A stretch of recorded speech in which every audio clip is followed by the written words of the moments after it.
বন্ধুরা, আজকে আবার চলে এসেছি সুপ্রিয়ার প্রাণ ভুমরা থেকে তোমাদের কাছে আরেকটা রেসিপি নিয়ে। তোমরা নিশ্চয়ই ভালো আছো, আমিও ভালো আছি এই বর্ষার মধ্যে। এই দেখো, আজকে আমি নিয়ে এসেছি চিতল মাছের কাটাকুটি দিয়ে একটা কাটা চচ্চড়ি। আমরা চিতল মাছের গাদাটা দিয়ে মুইঠা করি।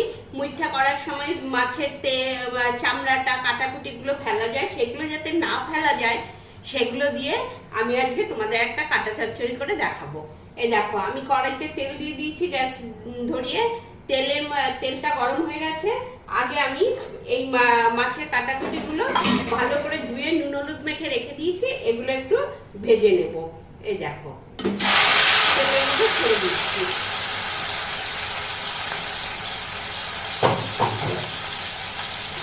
এটা ভালো করে একটু কড়া করে ভাজবে, কারণ কাটা রয়েছে তো, চিতল মাছে প্রচুর কাটা, এই কাটাগুলো গলায় লাগবে, ওই জন্য ভালো করে একটু বেশি তেলে কড়া করে ভেজে নেবে।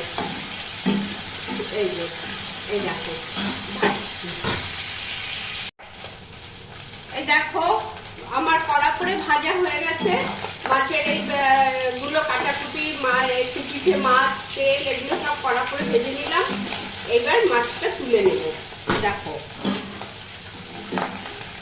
এই যে মাছটা তুলে রাখছি।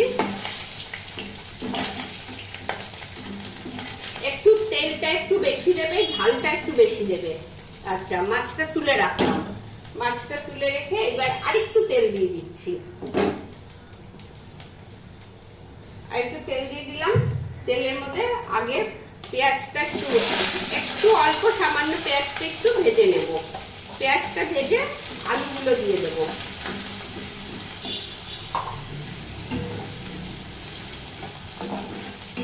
এই দেখো, পেঁয়াজটা ভাজছি, একটু ভাজা ভাজা হলে আলুগুলো দিয়ে দেবো।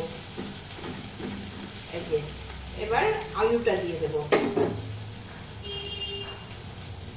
এই যে,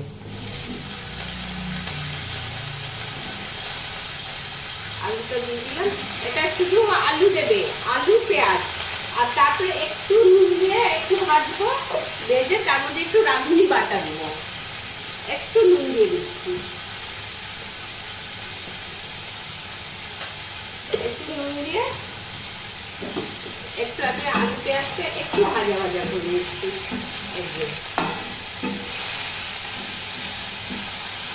আলুটা একটু ভাজা ভাজা করে তারপরে রাঁধুনি বাটাটা দিয়ে দেবো।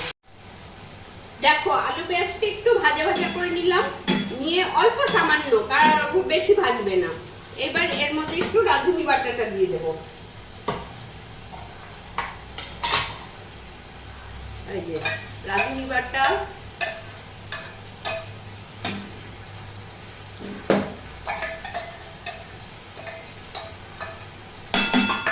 দিলাম একটু নুন, একটু হলুদ দিয়ে দিচ্ছি, একটু নুন,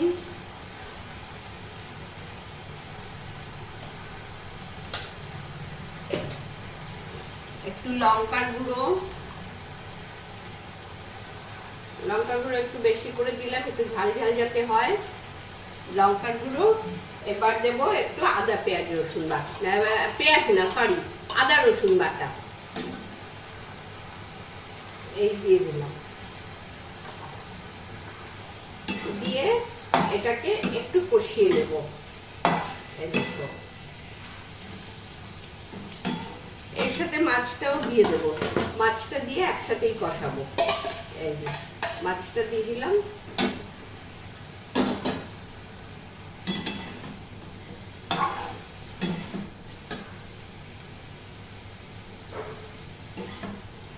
গ্যাসটা একটু বাড়িয়ে দিলাম, বাড়িয়ে এটাকে ভালো করে নেড়ে, বেগুন দেয়নি, বেগুন দিলে আর জল দিতে হতো না, মাখো মাখো হতো। বেগুন দেয়নি, একটু শুকিয়ে যাবে, অল্প একটু জল দেবো, যাতে আলুটা সেদ্ধ হয়ে তরকারিটা সুন্দর মাখো মাখো হয়ে যায়। এই দেখো, একটু নেড়ে নিলাম। এবার একটু জল দিয়ে দেবো, অল্প একটু জল দিয়ে দেবো। জল দিয়ে দিলাম। জল দিয়ে এবার ঢাকা দিয়ে দেবো। ঢাকা দিয়ে এবার গ্যাসটা একটু কমিয়ে দেবো, কমিয়ে দিয়ে এবার করবো। দেখেছো? এবার সেদ্ধ হোক তারপরে। এই দেখো হয়ে গেছে, এবার তোমাদের সামনে থেকে দেখিয়ে দিচ্ছি। এই দেখো, দেখেছো? এই যে হয়ে গেছে, এবার তোমাদের সামনে থেকে দেখিয়ে দিচ্ছি। দাঁড়াও, গ্যাসটা অফ করে দেই, এবার তোমাদের দেখাচ্ছি। এই দেখো আমার চিতল মাছের কাটাকুটি দিয়ে পিঠের তেল টেল দিয়ে একটা কাটা চচ্চড়ি করলাম। এই যে কাটা চচ্চড়িটা তোমাদের সামনে থেকে আমার হয়ে গেছে, আমি গ্যাস অফ করে দিয়েছি, তোমাদের সামনে থেকে দেখিয়ে দিচ্ছি। এই দেখো, দেখেছো কেমন? এটা তোমরাও করো, তাহলে ফেলা যায় না। অতগুলো মাছ, কাটাকুটি, তেল, এগুলো কিছুই ফেলা যাবে না, কাজে লেগে যাবে এবং খেতেও খুব সুস্বাদু হয়। গরম গরম ঝরঝরা ভাতের সাথে খুব ভালো লাগে। তাহলে আজকে এই পর্যন্তই, আবার দেখা হবে সামনের উইকে।